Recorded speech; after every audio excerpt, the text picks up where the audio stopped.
This is your ultimate stop for everything sports. The Golden State Media Concepts Sports Podcast. Should I say more? From the NFL, MLB, the NBA to MMA, it's all in here. The Golden State Media Concepts Sports Podcast. Listen now.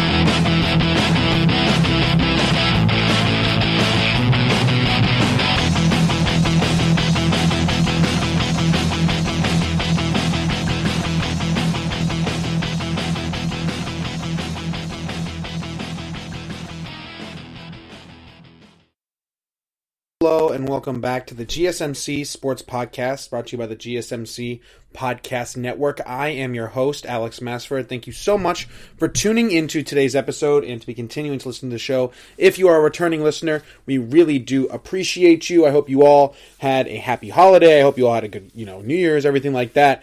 We got a lot to talk about in today's episode. Before I start talking anything sports, I want to remind you all of a couple of things. First of all, please subscribe to the podcast if you haven't done so already. You can do it really easily, really quickly. Just go to the main page of our show, the GSMC Sports Podcast, and whatever you're listening to this on, Podbean, Spotify, Apple Podcasts, and you'll see probably in the top right-hand corner-ish, or maybe even dead center, a little button that just has a plus sign next to it and also says subscribe. If you could hit that button for us, that would mean the absolute world to us. You want to subscribe to the podcast for a couple of reasons, but the main one being you want to get those alerts and those notifications on your phone, on your laptop, on your watch, on whatever device you might be listening to this on. And again, you'll get those alerts and notifications, and you'll know when we drop a new episode of the GSMC Sports Podcast. When we release it, you won't have to go look at Twitter or just go check casually. You'll get those alerts whenever they are released, and then you can be one of the first people to listen to a new episode again when we release it. So please, if you could subscribe to the podcast on our main page,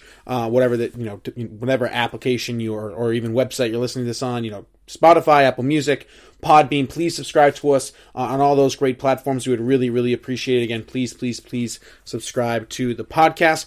Also, don't forget to leave us a 5-star review or just a positive review in general if you are enjoying the content and discussion points of the show, the production, everything that goes on behind the scenes with our great team as well. So if you're just enjoying the show overall, we'd love it if you leave us a 5-star review or just a positive review in general on that same main page, on that same website or application. Again, Spotify, Apple Podcasts, or Podbean. You can leave us a review. If you want to write something, you can do that as well, but as long as you just leave us a positive review or just a 5-star review, we would really appreciate that if you are enjoying the content of this show just in general. So again, please don't forget to subscribe to the podcast and leave us a positive review or just a 5-star review, in general, anything like that. And also, if you could give us a follow on all social media platforms, Twitter, Facebook, and Instagram is where you can primarily follow us. Just overall, we would love to interact with you guys more on there. So if you follow us on all of those great social media platforms, again, Twitter, Facebook, and Instagram. Over on social media, we can talk about sports. We can talk about, maybe some NFL playoff games, maybe whatever the main NBA game is on that night on TNT or ESPN. But just overall on social media, we can talk to you guys, again, about sports breaking news, about anything sports related that you guys want to talk about. Social media is the place to do that, especially in real time. Again, with the, landscape of the NFL and NBA always changing, player movement, games happening, trades, injuries, whatever it may be. Social media is the best way to find our immediate reaction, maybe, or something like that. So again, Twitter, Facebook, and Instagram is where you can primarily follow us, and we would absolutely love it. In addition to subscribing to the podcast and leaving us that review, if you could follow us on all those great social media platforms. One more time, Twitter, Facebook, and Instagram. I hope wherever you are and however you may be listening, you and your family are happy, healthy during these extremely trying times in the world today. We have a fantastic show for you all today. Of course, it's going to be another NFL sort of football-dominated show. Not that there's not anything going on in the basketball world or the NBA, but the NBA, more than any other league right now, is struggling with the coronavirus and the outbreaks and the teams and everything like that. There was a report by Brian Windhorst that some players have started to test positive twice. We've seen really popular and really good teams become completely decimated right now because of the virus, including the Philadelphia 76ers,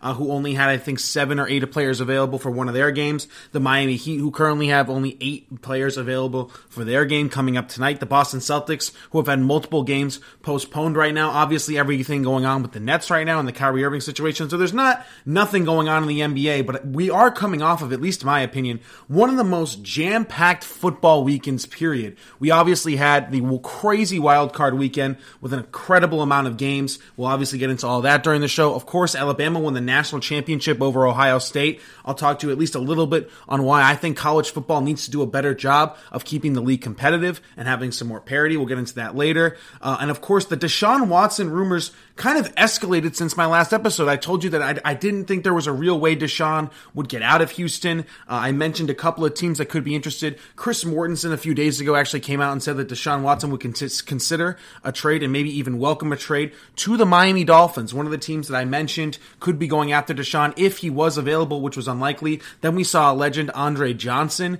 former Texan legend, chime in and say that he thinks Deshaun Watson should request a trade. And DeAndre Hopkins also went on Twitter and said something similar. So at the very end of the episode, I'll be deep diving into everything Deshaun Watson. How did we get here from a standpoint throughout the whole Texans organization? I'll give you some context on that. And then eventually I'll tell you what I would do between the Texans and Dolphins, what a potential trade package should look like. And if I were the GM of the Dolphins, what would I give up for Deshaun Watson, and would I even go after him in the first place? So that's coming at the very end of the episode, and of course we'll talk everything football, so another football-dominated show, but of course I'm assuming the NBA will pick back up. Won't surprise me at all if they do a pause on the season right now. Again, so many teams, I think Dallas you could even include, are being decimated right now because of the virus. A lot of people are calling for a pause, so this weekend was really, really dominated by football, and sort of the past couple of weeks have been as well, despite the NBA season off to a start. They have started, but it hasn't been as jam-packed in its action maybe as the bubble was. Obviously, those things will change once the NFL season ends. The college football season obviously just ended as well.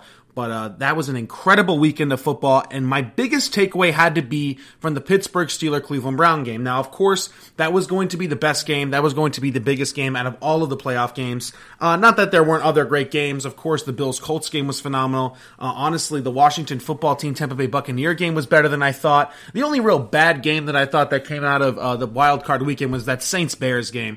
The Bears looked like a team that really shouldn't have been there. At least a team like Washington was sort of scrapping, fighting, making some big plays down the stretch to prove that, hey, we can hang with the playoff teams.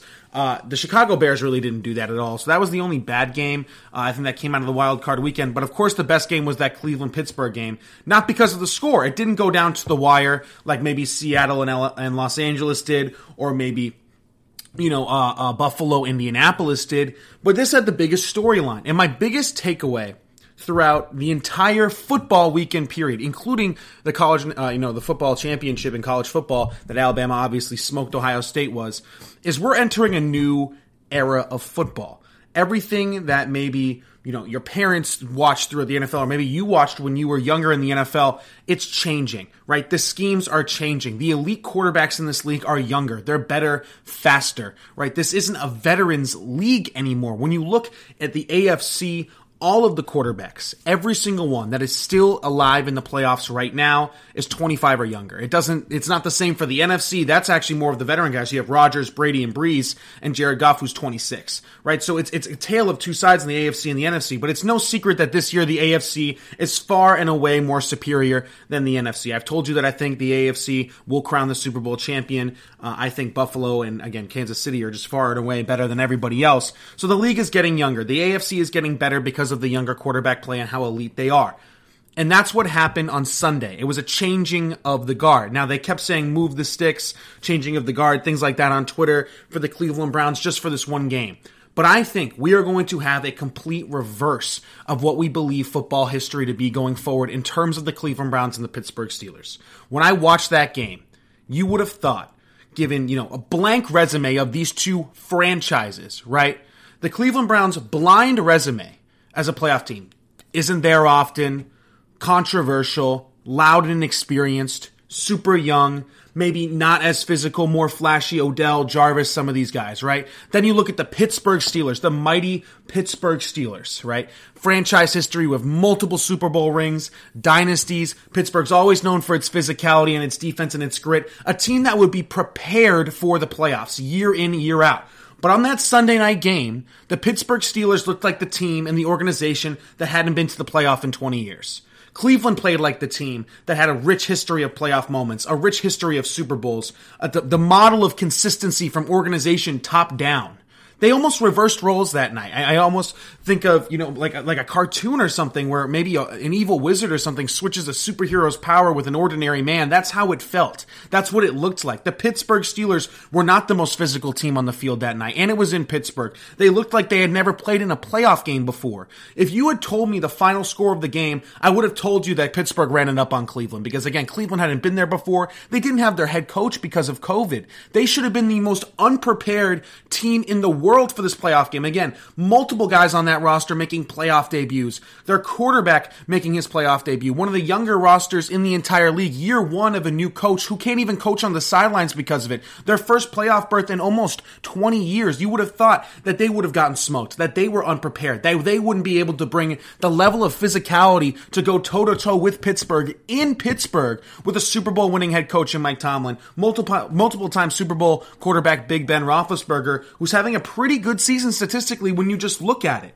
But at the end of the day, the Steelers got smoked through and throughout the entirety of the game. It started off with the overhead snap from Pouncey to Big Ben when Ben didn't even dive on the ball. He left it up to Connor in some sort of weird way. Obviously, the touchdown led to that, and things just took off from there. Big Ben had a classic Big Ben game, ton of yards, 4 touchdowns, 4 picks. He battled, but he looked old. And the system, the entire Pittsburgh Steelers organization looked old.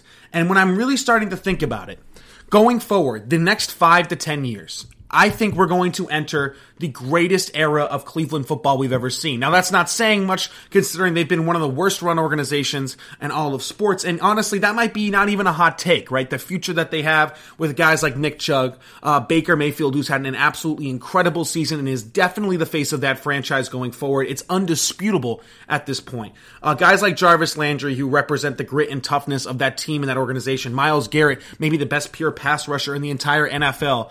He's locked up long term as well. And Kevin Stefanski seems to be the right guy for the job moving forward. So things are looking up in Cleveland. It's not a hot take for me to tell you that these next 5 to 10 years are going to be the best 5 to 10 years Cleveland Brown fans has ever seen in their entire lives and their entire franchise's existence. But I'm going to give you another hot take. I think the Pittsburgh Steelers might be entering their worst 5 to 10 year stretch in their history. I'm telling you, this one game, I know, I don't want to be the guy who's overreacting on a Monday or Tuesday to one NFL game. Of course, any given Sunday, anything can happen. Of course, the Browns always could have steamrolled the Steelers like they just did, even though nobody expected it. But when you look at the Pittsburgh Steelers moving forward, I have a lot more questions than answers. They absolutely fell apart the second half of the season after starting 11-0. Mike Tomlin looks like a guy who used to be, at least in my opinion, no nonsense, complete and totally focused week in and week out. Sure, he's more of a player's guy. Sure, he maybe talks in the media more than some of these other guys like Belichick or Brian Flores or some of these other like Belichick disciples. He's got more of a personality. But Mike Tomlin always came across as a guy that you don't want to get yelled at by.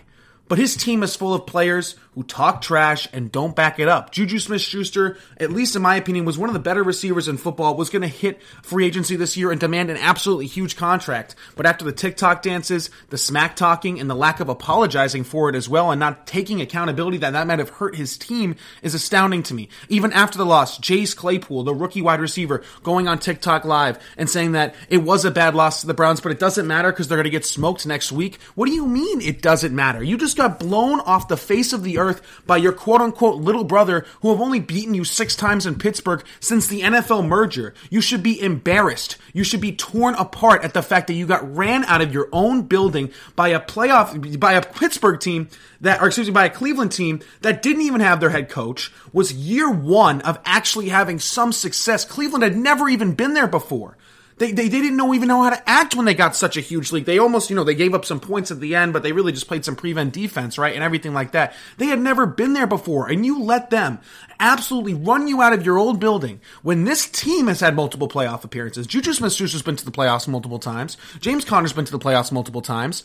Mika Fitzpatrick didn't go last year, but he went to the playoffs with the Miami Dolphins, I believe his rookie year. Maybe not, actually. I think he was drafted in 2018. We know a lot of these guys on the offensive line have been there with Pittsburgh forever. A lot of guys on this defense. Mike Tomlin's won Super Bowls. They have been here before. They should have been the most prepared team on the planet to face an inexperienced, unprepared Cleveland Browns team, and you let them you got run out of your own building in Pittsburgh.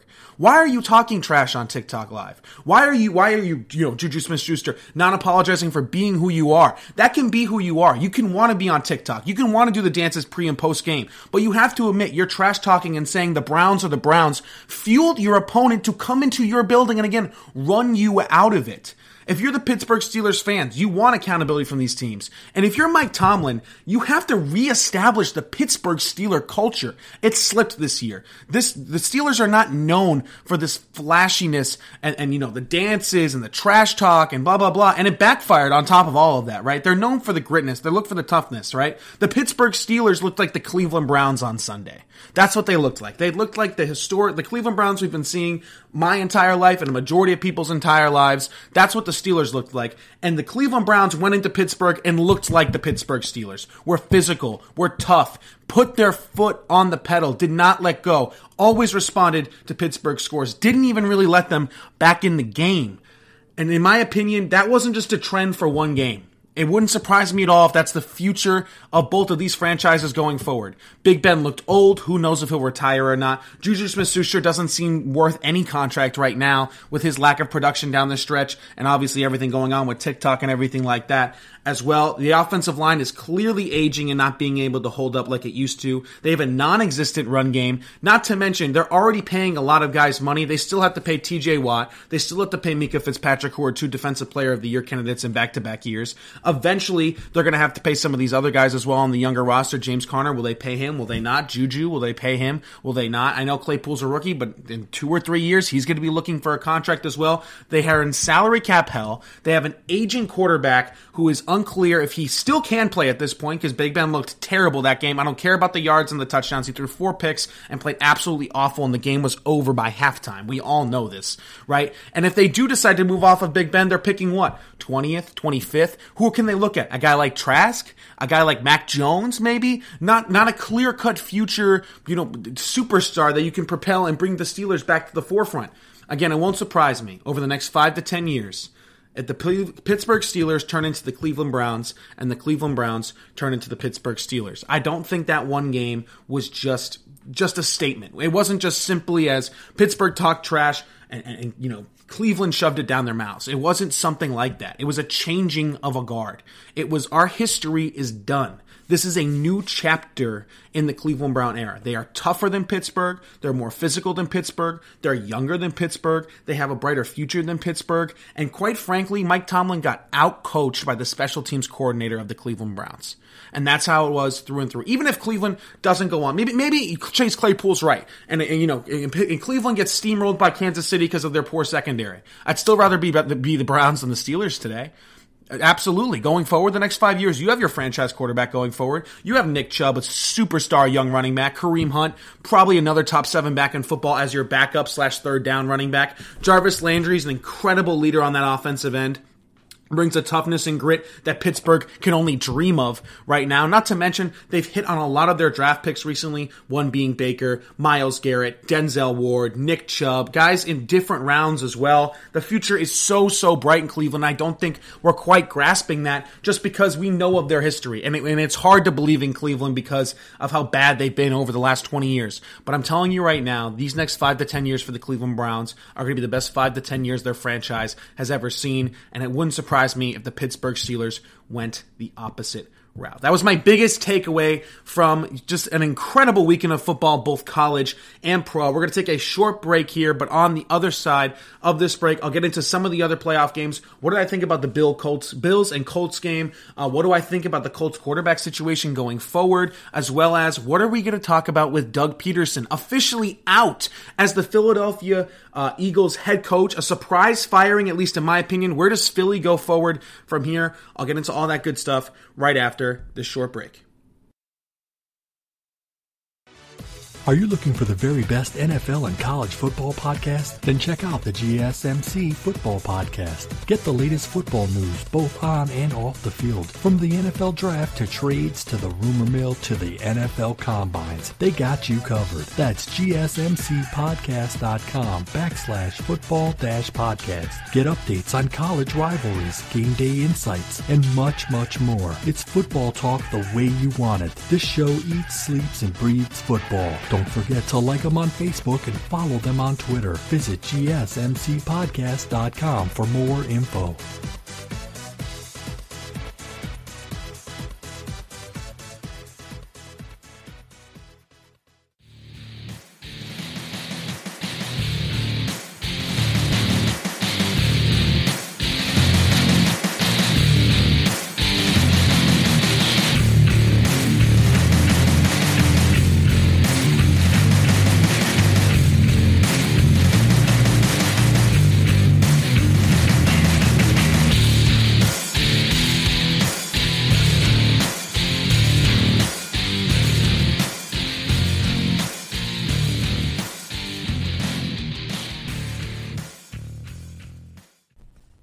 All right, and we are back here at the GSMC Sports Podcast, brought to you by the GSMC Podcast Network. Again, I am your host, Alex Masford. Thank you so much for tuning into today's episode and to be continuing to listen to the show. If you are a returning listener, we really do appreciate you. I just finished giving you sort of, just what I believe was the impact of that Steelers-Browns game on Sunday night. It was my favorite game to watch, and I just think that the tables have turned. I think that the Browns are more becoming the Steelers, and the Steelers are becoming the Browns, just if you want to look at it from a historical perspective. I think that game meant way more than I think people gave it credit for. I think, again, Pittsburgh looked like the team that was arrogant and looked like they had never been there before, while Cleveland looked like a veteran playoff team that knew what they had to do to get it done.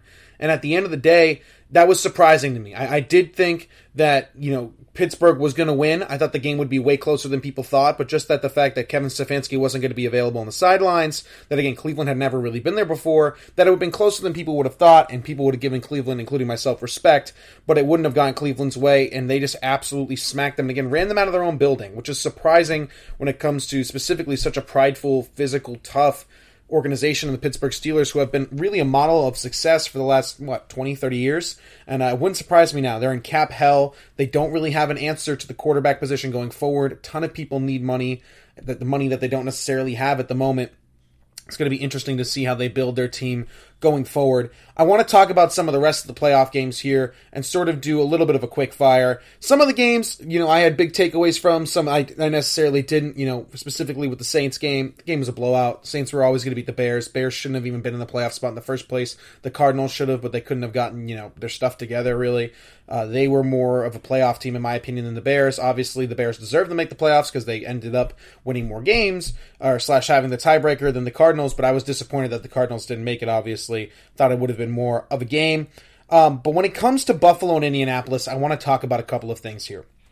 So in the last episode, and for a while now, I have said that I believe Buffalo and Kansas City are just on a different level than everybody else. Josh Allen is the most improved quarterback I have seen make a leap like this after being so inaccurate, and I hate to say it, but so bad in a lot of certain areas, to being so elite in different areas. There's not a different comparison I can make for someone to make a leap like this. And I don't think what some people are doing is applying Josh Allen's big leap to other quarterbacks who have struggled early on in their career, like a Sam Darnold or even a Tua Tagovailoa or some of these other teams that, if you let them hit that third year, they'll make the Josh Allen leap. I don't know if that's the case. We did the same thing with Lamar Jackson when he won MVP his second year. And obviously Patrick Mahomes said, everyone was like, including myself, Kyler Murray can make that leap this year. Not so much.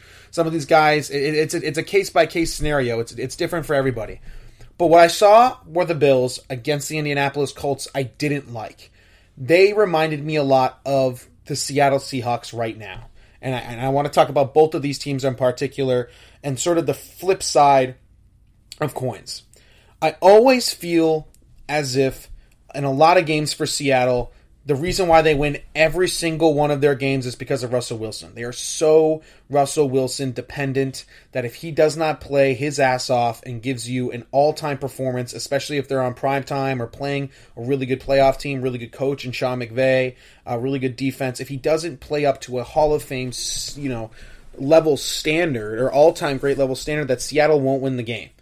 And I'm not saying that Buffalo does this often, because they don't. Buffalo has an incredible coach in Sean McDermott. As you know, the Seahawks have a great coach in Pete Carroll. They have him weapons, Stephon Diggs, good offensive line, good defense. I'm not saying it's all Josh Allen, but the playoff game against Indianapolis gave me a glimpse of what Buffalo could turn into, specifically after they lose some guys, because guys are going to want to get paid. They only have so much money. They're going to have to make Josh Allen probably a top 3 paid quarterback in the league. Maybe he gets the Watson contract. They're already paying Stephon Diggs a lot of money. They're going to have to pay some guys on that defense again. They just re-upped Tre'Davious White. So it's going to be interesting to see, how they do going forward with their roster. I'm not saying that this Buffalo team is bad or anything, but I'm saying that this might be the best we see of Buffalo over the next 5 years. Not that they're going to be bad over the next 5 years, but this level of championship window. It's the not for long league. You have to capitalize on your opportunities before you have to pay your quarterback, before you have to pay everybody,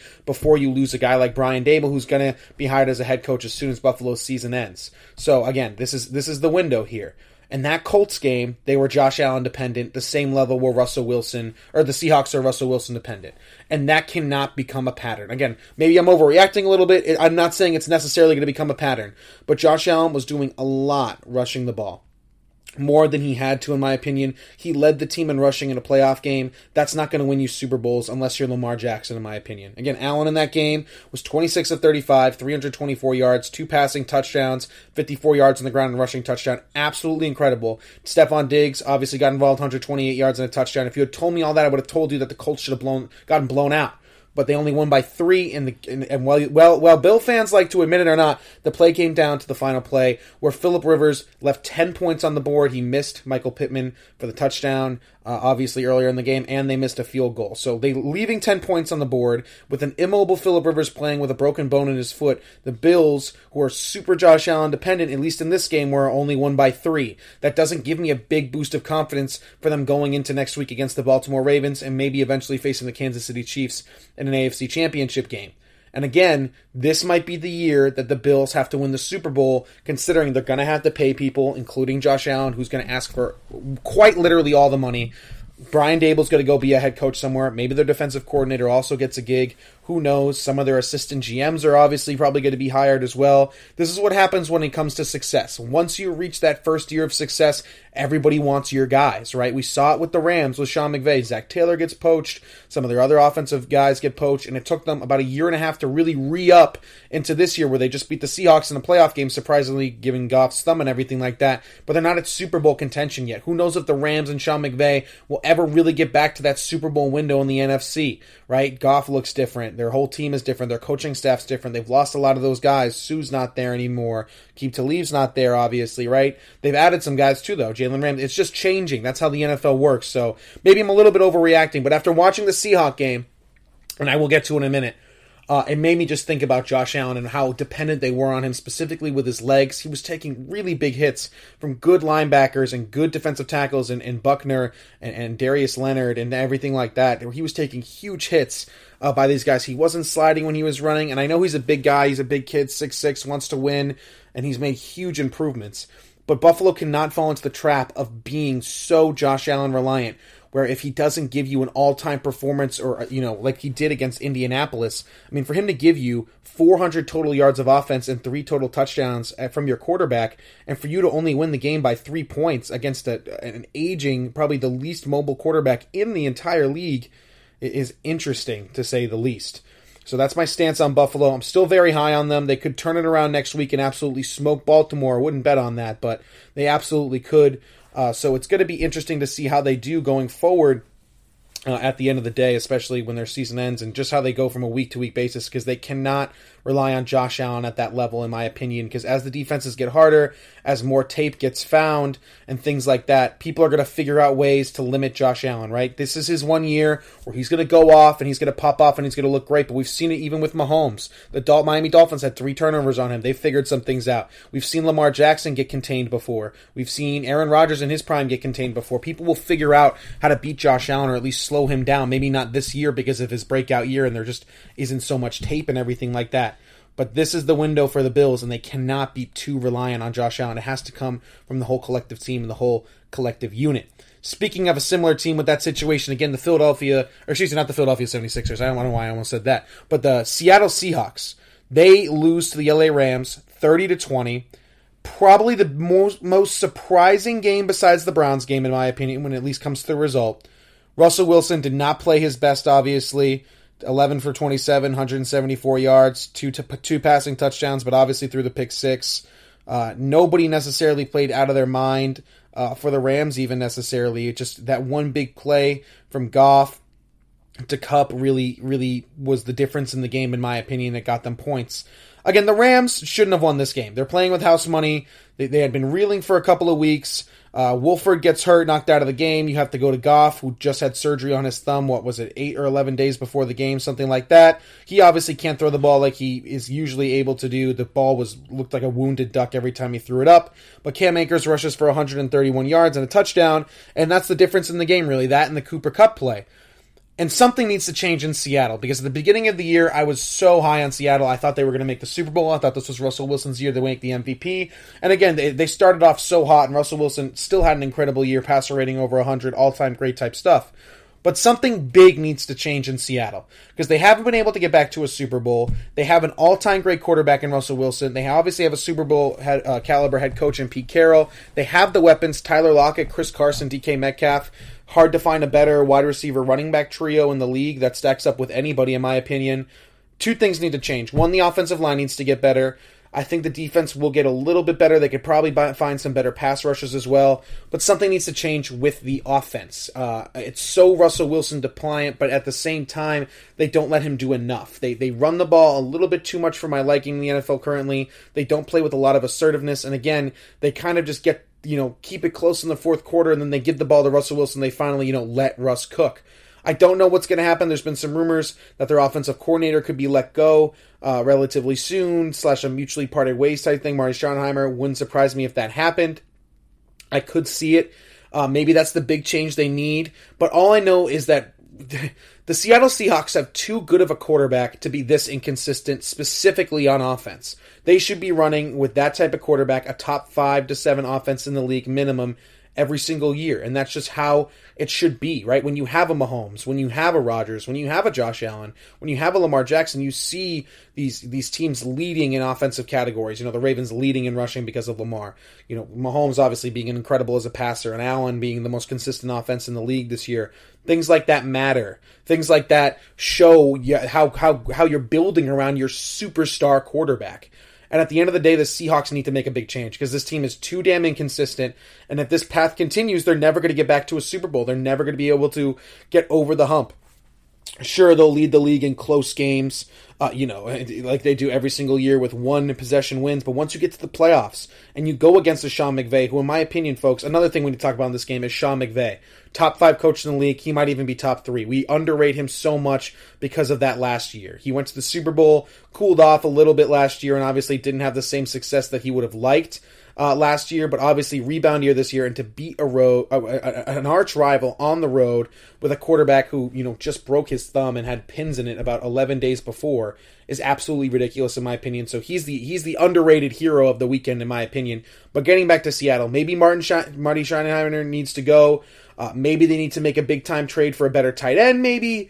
Something to just change it up, get more pass rushers, a better O-line, and make sure Russ is cooking all the time in the game, not just the fourth quarter, because, again, they have too good of a quarterback to be this inconsistent, in my opinion. That's my stance on the Seattle Seahawks and the Buffalo Bills. We're going to take another short break here, but on the other side, again, of this short break, I do want to get to Lamar Jackson and his first career playoff win. What does that mean for him, and how far can Baltimore really go? And I will get into everything Doug Peterson and the Philadelphia Eagles. Where do they go from there? What happened with Doug Peterson? What's my 2 cents and all that? Those two things are coming up in the next segment. And don't forget to stick around to the end of the show, because for the final segment of today's show, I'll be sort of giving you... I've done State of the Unions before for some teams, including the Miami Dolphins, who I'll have to talk about again in this final segment here because of the Watson rumors. But where do the Dolphins and Texans go from here? They seem to be so intertwined right now because of the Watson rumors. And again, what happened in the national championship game with Devonta Smith. The Dolphins have a really interesting decision on what they want to do if Watson does demand a trade. So I'll talk Texans side of the Watson trade, and if he does, I'll talk about the Miami Dolphins. That's coming at the end of the show. But next segment, again, Doug Peterson and Lamar Jackson's first career playoff win. All that good stuff right after the short break. Check out the show that's built on the MMA. From the UFC to extreme cage fighting, they got the fights covered. Check out the GSMC MMA podcast. Get the latest news on past or upcoming fights. Join us as we talk to and about some of the biggest names in the MMA, past, present, and future. When it's the fight game, there's just one show to check out. GSMCpodcast.com/MMA-podcast. Don't forget to like them on Facebook and follow them on Twitter. Visit GSMCpodcast.com for more info.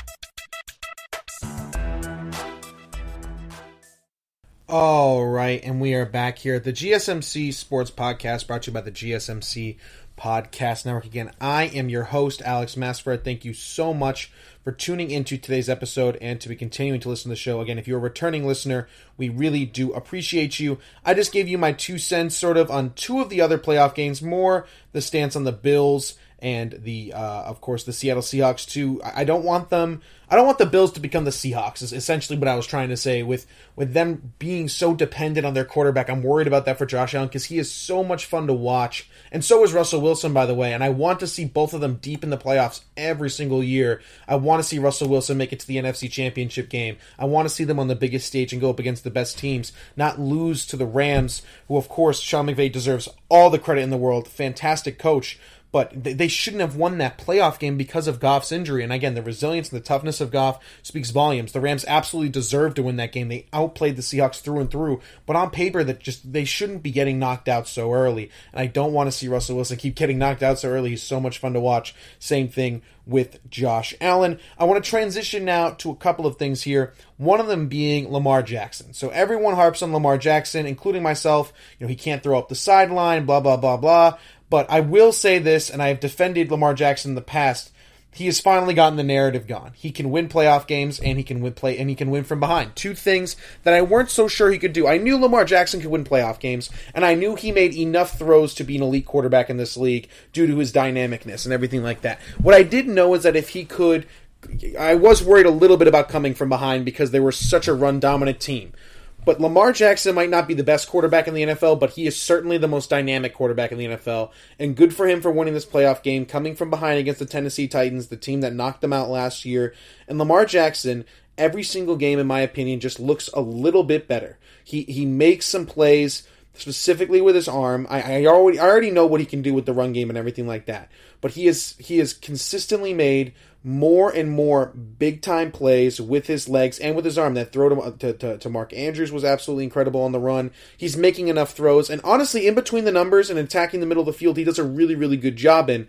But playing from behind was a big concern for me. I didn't necessarily know if he was going to be able to do all of those things, specifically with how run dominant their offense is. But he makes big play after time and time again with his legs. And at the end of the day, all you can say about the Baltimore Ravens is you don't want to play them. And when it comes down to the Bill and Raven game, I'll give you a little bit of a spoiler right now for when I do one of the weekend episodes, giving you my prediction for the game.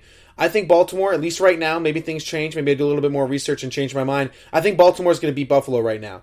Lamar Jackson is playing with a swagger and a confidence, specifically with his arm right now, that is unmatched. And he has won, I want to say, 6 straight games now since they won out and made the playoffs. And things like that matter. The confidence level matters. And Buffalo coming off a shaky game, a close win. Again, I don't want to fault them because they're hosting a home playoff game. They hadn't done that in years. So maybe it was a sort of thing of, well, we've never really been here before.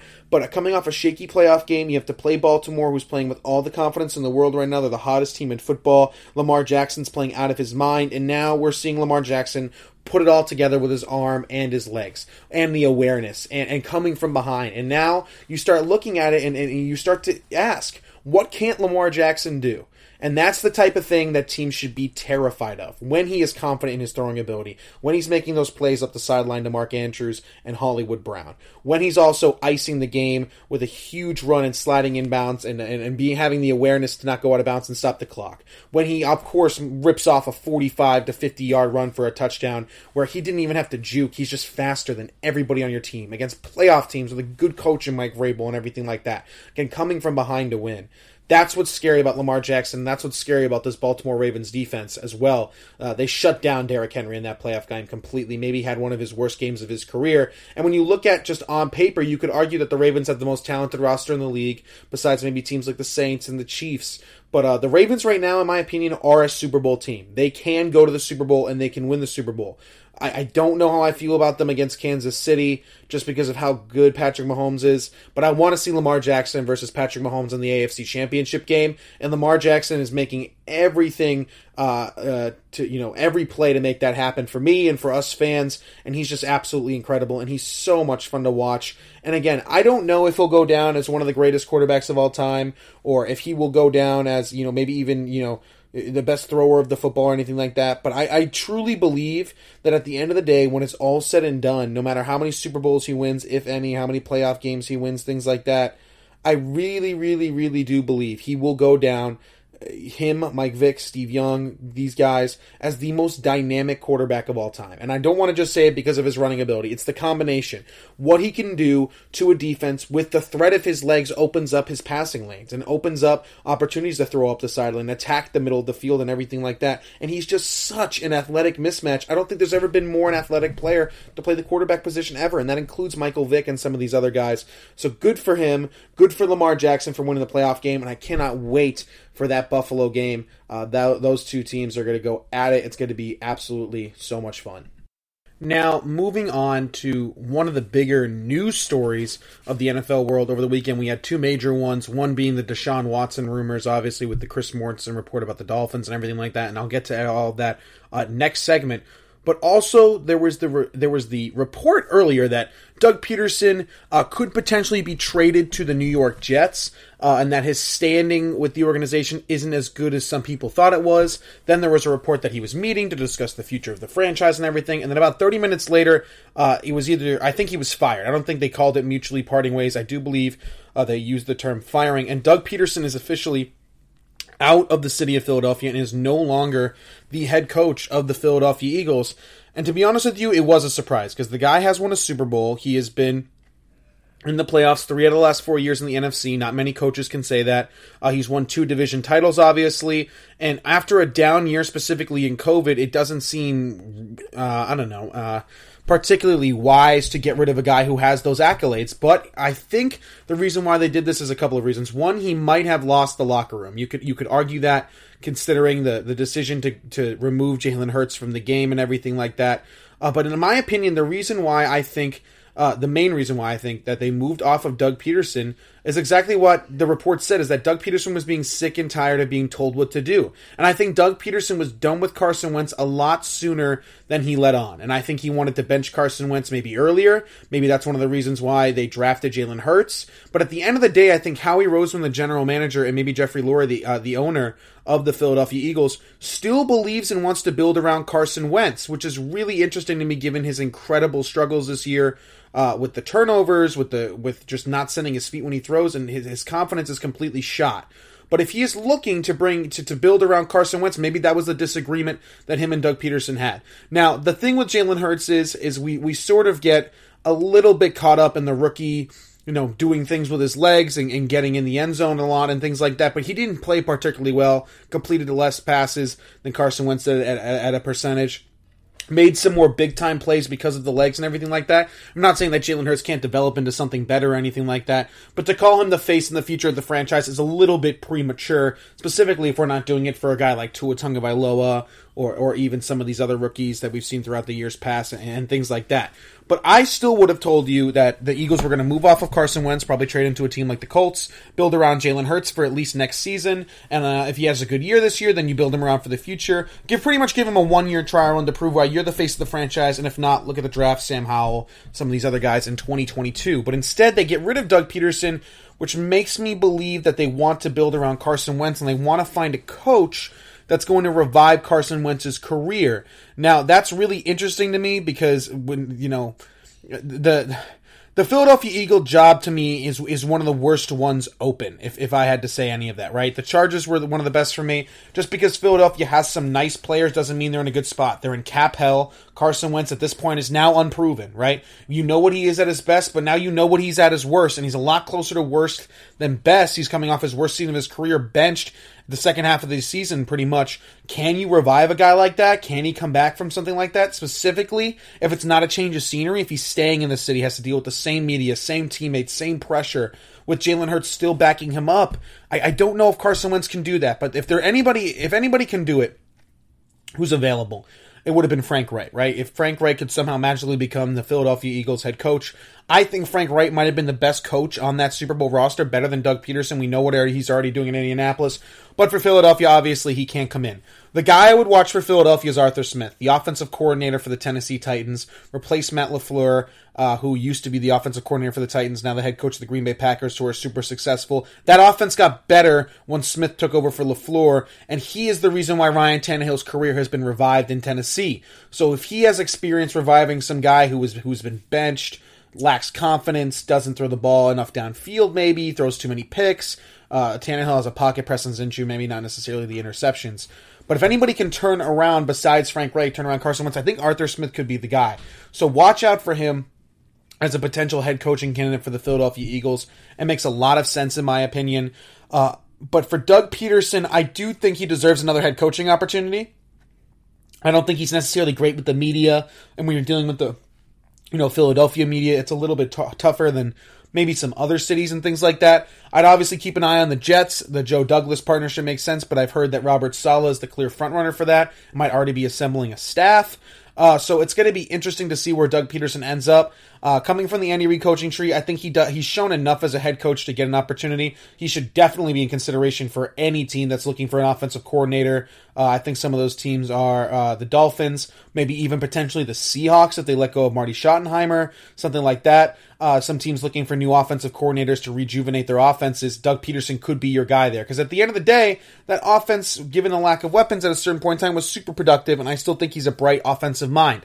I would look at him for a lot of head coaching opportunities. Again, the Jets make a lot of sense. Wouldn't also hate him getting the Chargers job either with that loaded, talented roster. We've seen what he can do with a talented roster like that and was win a Super Bowl.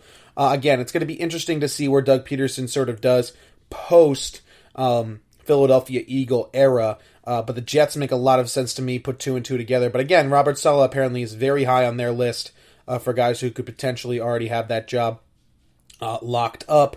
But again, if you really are going to be building around Carson Wentz for the future like that. It's a bold call. We've seen it a little bit too much with some of these GMs where they refuse to admit a mistake, and drafting Carson Wentz was not a mistake. Giving him that contract clearly was.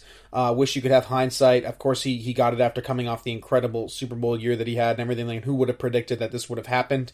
But at the end of the day, you have to admit you make a mistake, and if there's a way to move on, you move on and you restart. And that's not what Howie Roseman, Jeffrey Lurie are doing. It appears that they're going to force a head coach to make Carson Wentz work, and I think that makes this job really, really unappealing, specifically with their cap situation, their lack of weapons. They have the 6th overall pick, so maybe they can get a guy like Jamar Chase, which would be interesting, or even Jalen Waddle if they want to take him that high. Hell, if Devonta Smith falls, of course, but I doubt it. I think he's going top 5, maybe even top 3, depending on what Miami does.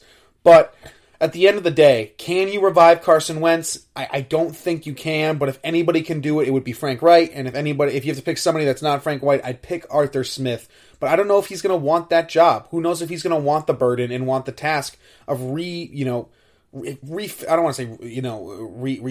Carson Wentz the quarterback position, but fixing Carson Wentz. That's what the expectation's going to be, and you already know the expectations are high in Philadelphia. They want to get back sooner rather than later. You're going to be in a competitive, you can always make the excuse that you should win the division every year because of how bad that division is.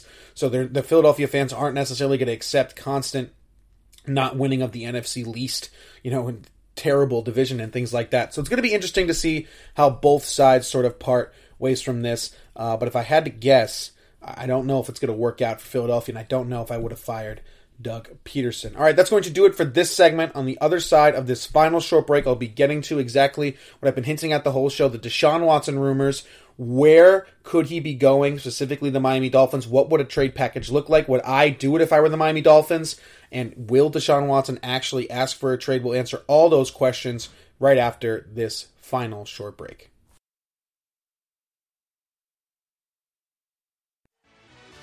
Are you looking for help for your fantasy football team? Check out the GSMC Fantasy Football Podcast. Get today's best advice on who to start, who to sit, even who you should draft. From sleeper picks to red-hot lineups, they got it all covered for you. That's gsmcpodcast.com/fantasy-football-podcast. We'll cover traditional leagues, dynasty, PPR, even IDP leagues. When you need fantasy help, there's just one show to hit up. Don't forget to like them on Facebook and follow them on Twitter. Visit gsmcpodcast.com for more info.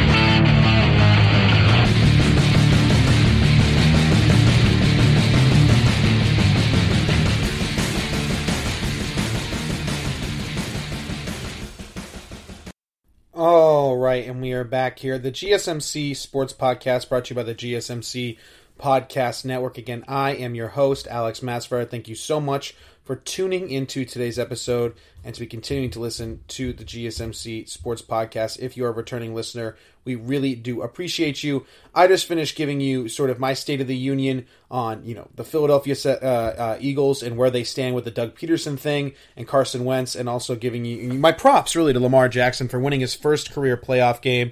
Shout out to him. Absolutely incredible game. Again, I really do believe when it's all said and done, he could go down as the most dynamic player to ever play the quarterback position and maybe ever play ever. Seriously, that's how highly I think of Lamar Jackson and his athletic ability and what he can do for a team. He can flip the game over on a dime. With one play, he can absolutely change the entire landscape of the game. And that's what he did with his big run. It completely changed the game. It gave the Ravens new life in the game after he threw a bad pick earlier. And then everything just took off from there for the Baltimore Ravens. Now, I do want to talk about these Deshaun Watson rumors, like I've been saying. So, a couple episodes ago, I did explain to you guys that Chris Mortensen came out and said that Deshaun Watson's unhappy. He might play hardball with the Texans, and the Dolphins are a team that could be interested in Deshaun Watson, would like to go to if he so does request a trade. We know all this. But today, the rumors at least escalated a little bit due to what a couple of players had to say on Twitter. So, Andre Johnson, who is obviously maybe the greatest Houston Texan ever, if you want to say. I know there's a lot of guys you can consider in that, but a lot of people consider, I think, Andre Johnson the best Texans player ever, at least probably the best Texan receiver ever. This is what he said on Twitter today, unprompted, wasn't during an interview or anything like that, no questions, no answers. This is just what he had to say on Twitter. He said, if I'm at Deshaun Watson, so he added him on Twitter, I will stand my ground, period. The Texans organization is known for wasting players' careers. Since Jack Easterby has walked into the building, nothing good has happened in/for the organization, and for some reason, someone can't seem to see what's going on. Pathetic. So that's what Andre Johnson had to say. And then DeAndre Hopkins, a former teammate of course, Deshaun Watson, number one receiver for him, retweets it and says, when Andre talks, listen, which is really, really interesting. So now I'm starting to think that maybe it's hard for me to envision a way that Deshaun Watson actually does shake free. He's definitely a top 5 quarterback in the league, maybe a top 3 quarterback in the league. At 25 years old, it's unprecedented that a guy like him would become available on the open market. There is no comparison. There is no deal to look at and structure. So if he were to request a trade, the Dolphins do make the most sense in my opinion. The question is just, would they do it or not? So clearly, Deshaun Watson has a problem with Cal McNair and Easterby, who's a guy McNair has hired to sort of run things a little bit. They were going to hire a different GM. I believe his name is Omar Khan. Instead, they decided Easterby somehow convinced Cal McNair to hire Nick Caserio from the New England Patriots, who apparently wants to bring on a guy like Josh McDaniels. They did eventually request an interview for Eric Bieniemy like Watson wanted, but it was too late, so they can't speak to him until after his season is over, which is most likely the Super Bowl. Which would then lead to them maybe hiring a coach before they even interview him, angering Watson even more. So at this point, I don't think Watson will be moved. It's still hard for me to envision that. It just is that the Texans would really move off of him. But if Deshaun Watson went to the Texans and said, I am not showing up to training camp, I'm not practicing, I'm not playing a single game, I will miss paychecks, whatever it may be, get me out of Houston, then that's how he gets out of there. That's the only way, in my opinion, how he gets out of there. He can't play passive. He can't play for them. He's not going to be able to do that and try to force his way out of Houston. He also has the no-trade clause. So if he really, truly wants to be a Miami Dolphin, like Chris Mortensen and some other people have speculated, he would have to go to the Texans and say, I only want to play for the Miami Dolphins. You need to talk to them and work it out. He has a no-trade clause, and he doesn't show up to training camp and games, then Houston really has no other choice but to call the Miami Dolphins. And a trade package could circle around Tua Tagovailoa, the 3rd overall pick, the 18th overall pick, and maybe even both the seconds that the Dolphins have this year and a future first, and who else? Like, it could be really anything. So if you're the Miami Dolphins, you have 2 paths, in my opinion, here. One of them being you trade Tua, the 3rd, the 18th overall pick, whatever it takes to get done. You add Deshaun Watson to this roster, and you try to add some receivers in free agency, and you pair Watson up with this incredible coach, Brian Flores, and this great defense, and you try to win a Super Bowl. Because once you add Watson to this coach and this defense, the Super Bowl window is open for the Miami Dolphins. Or you stick with Tua Tagovailoa on a cheaper contract. Maybe you have confidence that he can improve and be even better than he is now. And you continue to win games and evolve into the quarterback that we all know that Tua can be, what more emulates the college system, throwing the ball deep, more things like that. You draft his friend and arguably the greatest wide receiver in college football history, Devonta Smith, who obviously won the offensive MVP in that great national championship game that I didn't really get to talk about in this episode, but I will talk about this week. Devonta Smith obviously had almost 200 yards and 3 touchdowns in the first half. Absolutely ridiculous stuff. We already know all this, so I would take him 3rd overall. Then you look at free agency with top 5 cap space in the league. Look at Chris Godwin. Look at Allen Robinson. You give Tua weapons, and you let him go from there. You could build that way too. If you're the Miami Dolphins, those are the 2 paths you have to, consider. And if I were the GM of the Miami Dolphins, if I was Chris Grier, it would all come down to the price of Watson.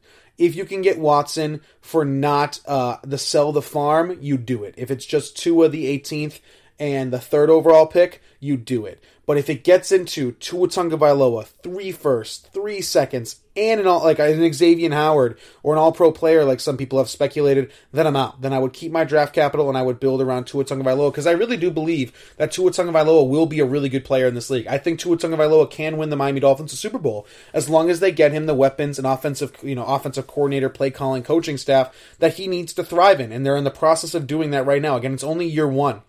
I'm not saying to give up on Tua Tagovailoa, but at the end of the day, Deshaun Watson is Deshaun Watson, and if you can get him at any reasonable price in your mind, you have to do it, in my opinion. Let me know what you guys think of the Deshaun Watson rumors, the Philadelphia Eagles with Doug Peterson and everything like that. Just give me your thoughts on everything NFL. I know it was an NFL-dominated show today, but once, football dies down a little bit, there'll be a lot more NBA to talk about, I'm sure. And once the NBA sort of at least hopefully improves with the coronavirus situation, so some of these teams like the Heat, Sixers, and Celtics aren't completely decimated and only have 8 available players, which is like the minimum or something crazy like that, there'll be more basketball to talk about. All right, again, that's going to do it for today's episode of the GSMC Sports Podcast. Again, brought to you by the GSMC Podcast Network. Thank you so much for listening to today's episode. Before I let you go, don't forget to subscribe to the podcast, leave us a 5-star review or just a positive review in general, and also follow us on all social media platforms, Twitter, Facebook, and Instagram. I have been your host, Alex Masfer. Again, thank you so much for tuning into today's episode. I will see you all in the next one. You've been listening to the Golden State Media Concepts Sports Podcast, part of the Golden State Media Concepts Podcast Network. You can find this show and others like it at www.gsmcpodcast.com. Download our podcast on iTunes, Stitcher, SoundCloud, and Google Play. Just type in GSMC to find all the shows from the Golden State Media Concepts Podcast Network, from movies to music, from sports to entertainment, and even weird news. You can also follow us on Twitter and on Facebook. Thank you, and we hope you have enjoyed today's program.